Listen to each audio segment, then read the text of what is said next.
Assalamualaikum warahmatullahi wabarakatuh. Apa kabar kalian? Semoga kalian baik-baik saja dan tetap diberikan kesehatan oleh Allah Subhanahu wa taala. Bantu channel kami dengan cara subscribe dan tekan tombol lonceng kalian. Terima kasih.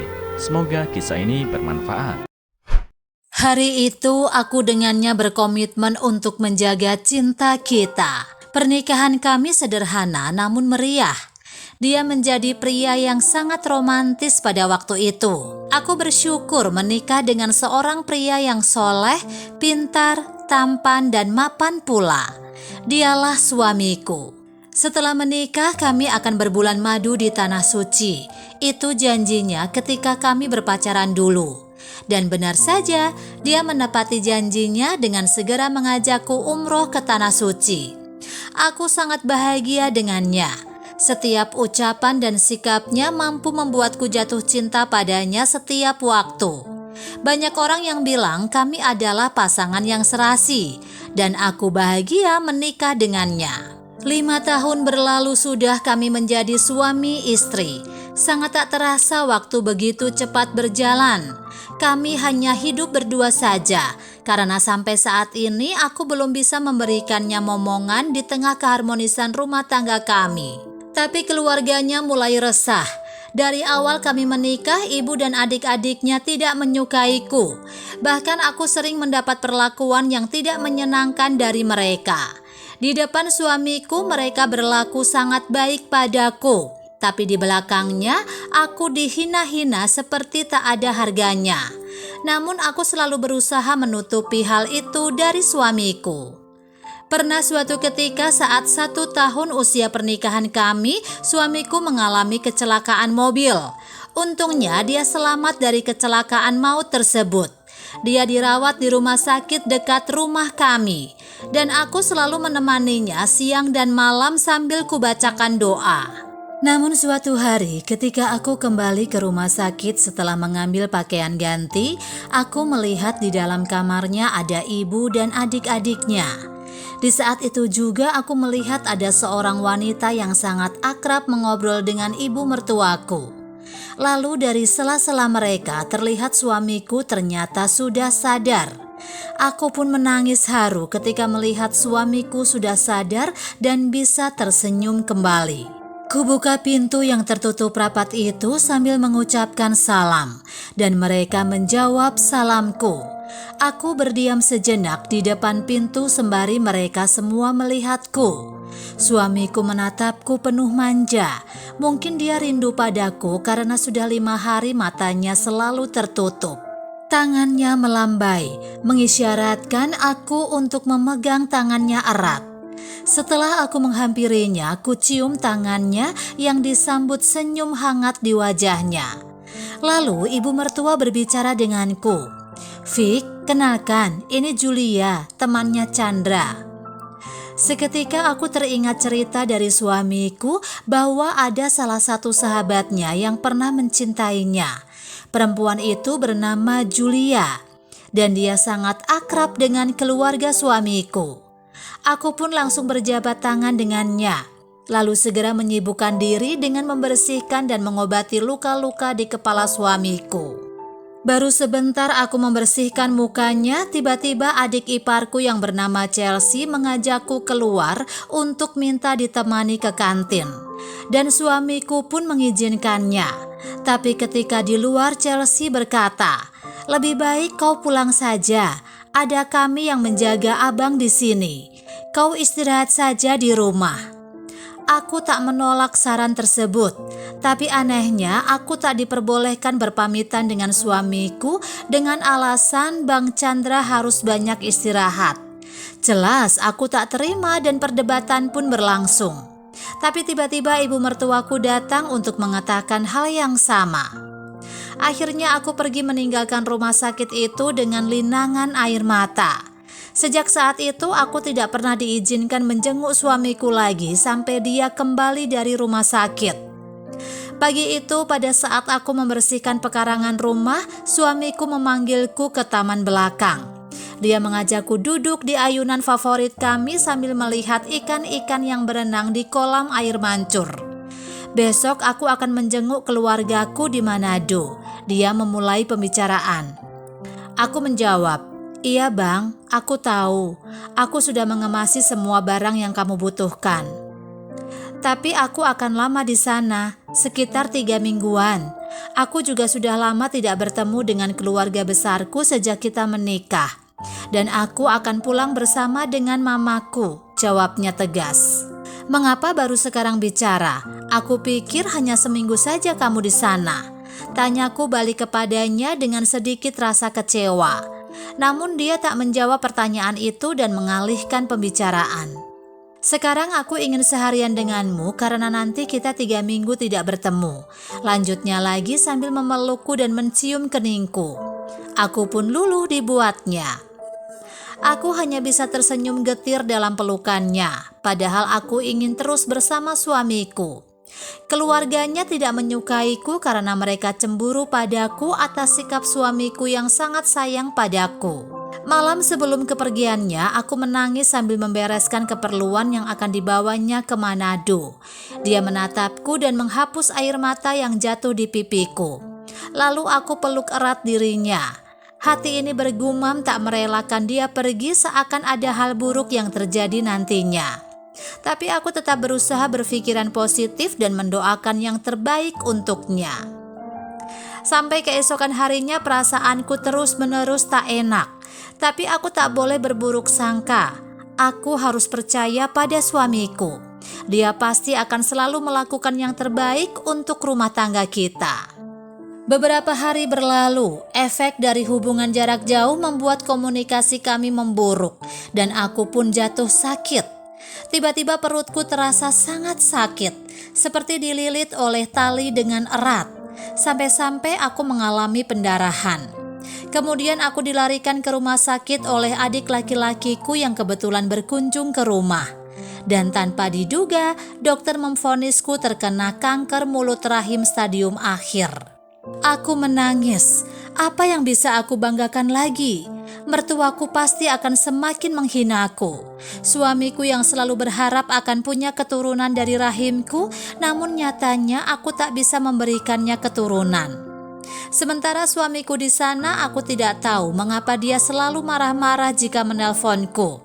Bagaimana aku akan menceritakan kondisiku jika dia selalu marah-marah terhadapku? Lebih baik aku tutupi dulu tentang hal ini. Takut membuatnya khawatir selama dia berada di Manado. Dan aku akan bercerita ketika dia sudah pulang nanti. Sudah 3 minggu Bang Chandra di Manado. Suatu malam ketika aku sedang melihat foto-foto kami, tiba-tiba ponselku berbunyi, menandakan ada pesan yang masuk.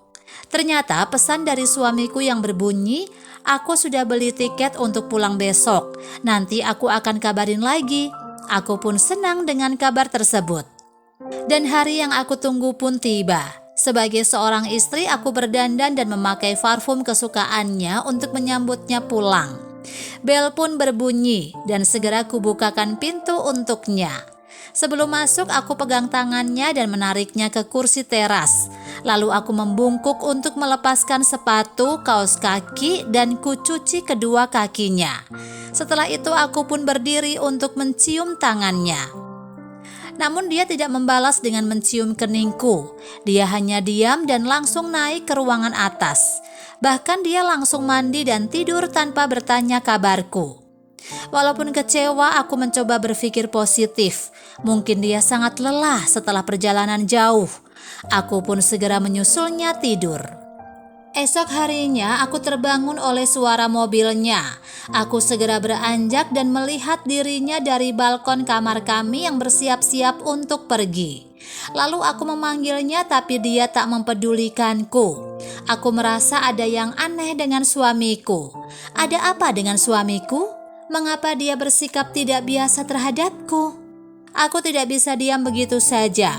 Firasatku mengatakan ada sesuatu. Saat itu juga aku langsung menelpon ke rumah mertuaku. Chelsea yang mengangkat teleponnya. Aku bercerita dan aku bertanya, apa yang sedang terjadi dengan suamiku? Dengan enteng dia menjawab, "Kau pikir saja sendiri." Telepon pun langsung terputus. Ada apa ini? Tanya hatiku penuh dalam kecemasan. Mengapa suamiku berubah setelah dia kembali dari kota kelahirannya? Mengapa dia tak mau berbicara padaku, apalagi memanjakan aku? Semakin hari dia menjadi orang yang pendiam, seakan dia telah melepas tanggung jawabnya sebagai seorang suami. Kami hanya berbicara seperlunya saja, dan tak jarang dia mencurigaiku. Dia sering bertanya aku dari mana dan mengapa pulang terlambat, dan dia bertanya dengan nada yang keras. Bahkan yang membuatku kaget, aku pernah dituduhnya berzina dengan mantan pacarku. Ingin rasanya aku menampar suamiku yang telah menuduhku serendah itu. Tapi kuurungkan karena aku masih memiliki akal sehat. Aku hanya bisa berdoa semoga suamiku sadar akan perilakunya. 2 tahun berlalu, suamiku tak kunjung berubah juga. Aku menangis setiap malam. Lelah menanti seperti ini. Kami seperti orang asing yang baru bertemu di tempat umum.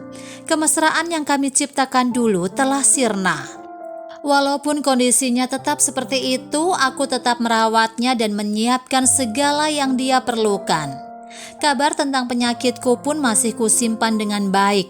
Kebahagiaanku telah sirna. Harapan menjadi ibu pun telah aku pendam dari jauh-jauh hari. Aku tak tahu kapan ini semua akan berakhir. Untungnya aku masih punya penghasilan sendiri dari aktivitasku sebagai seorang guru ngaji. Jadi aku tak perlu meminta uang padanya untuk pengobatan kankerku. Aku pun hanya berobat semampuku. Suami yang dulu aku puja dan aku banggakan sekarang telah menjadi orang asing bagiku. Setiap aku bertanya, dia selalu menyuruhku untuk berpikir sendiri. Hingga suatu malam setelah makan malam, suamiku memanggilku dan mengajakku ikut ke Manado.